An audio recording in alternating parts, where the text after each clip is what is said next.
उबड़ खाबड़ ऊंचा खाला रहिया बरानी, चाप के तू पकड़ा नहीं होई परेशानी। उबड़ खाबड़ ऊंचा खाला रहिया बरानी, चाप के तू पकड़ा नहीं होई परेशानी।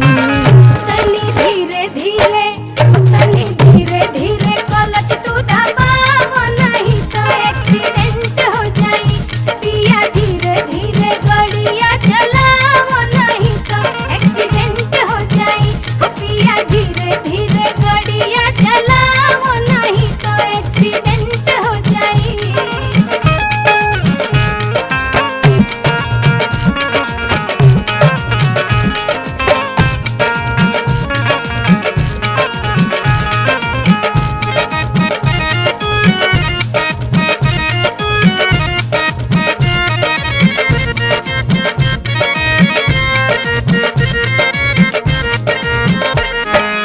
गते गते रहिया के लेत रह मजा, लंबा सफर बाटे हवा लागे ताजा।